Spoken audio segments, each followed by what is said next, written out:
creep.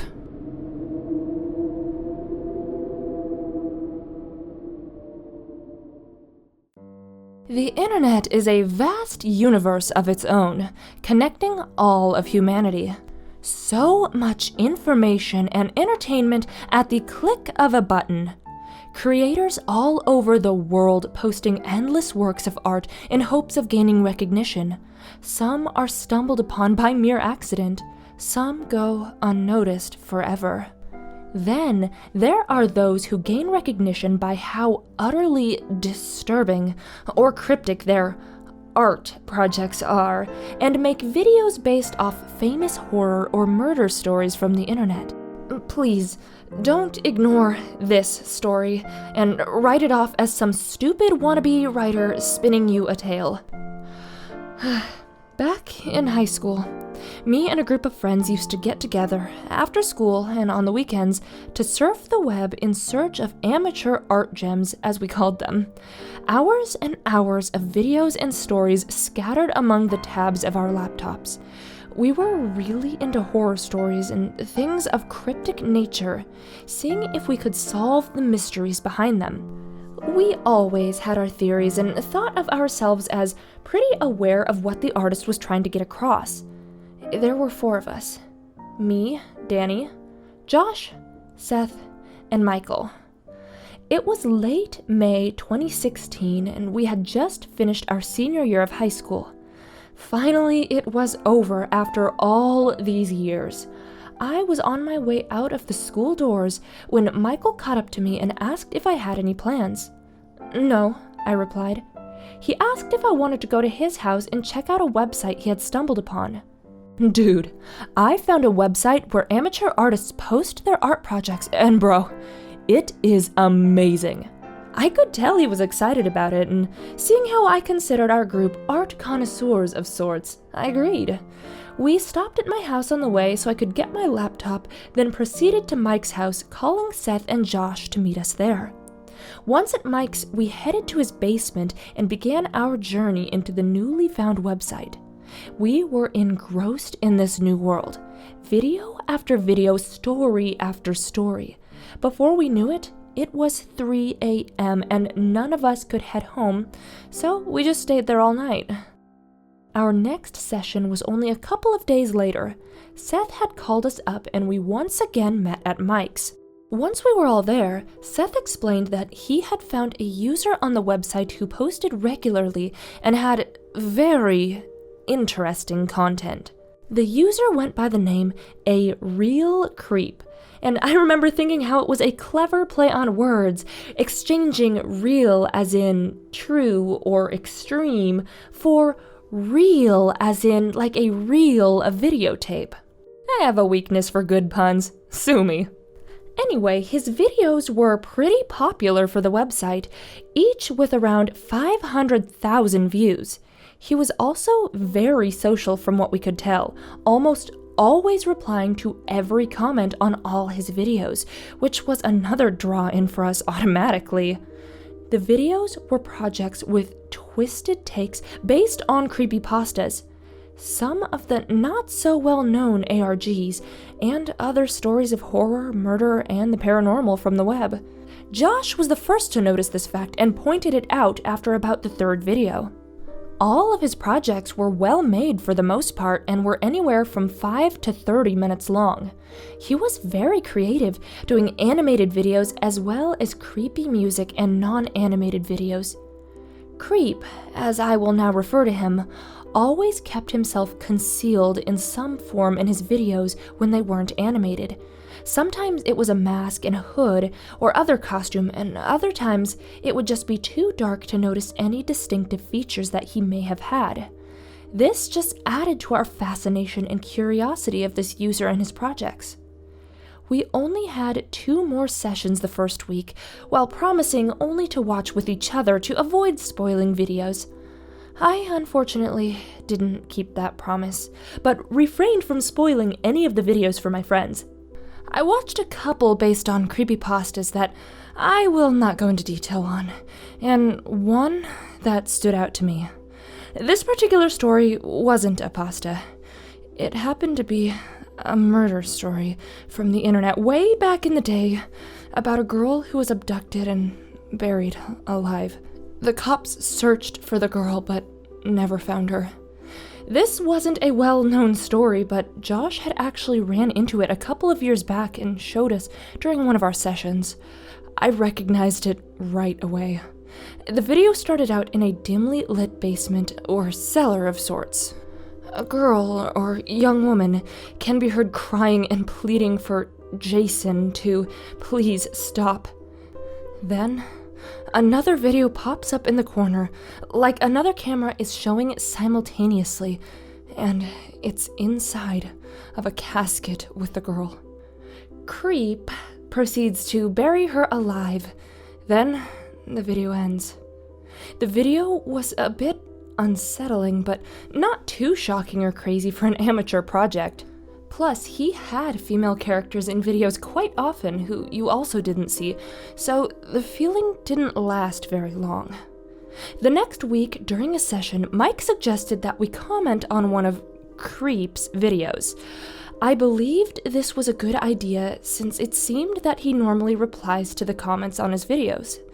Having already created accounts, we proceeded to send him comments on how much we enjoyed his videos and how we were a group of friends and would like to chat with him sometime. He answered each of us back within 10 minutes, and each response was authentic. He also sent us a link to a chat room.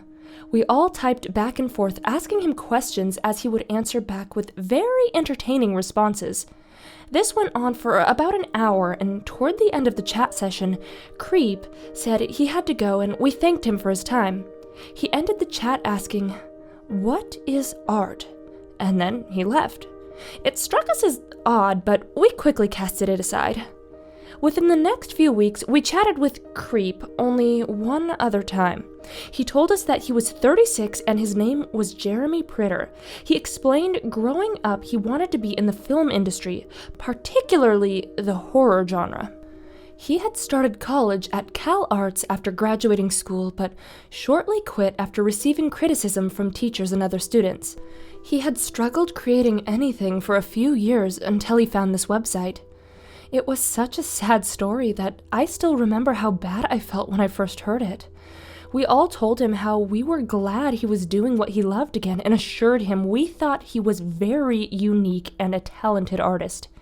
He replied with, "Art is beauty, and beauty is in the eye of the beholder."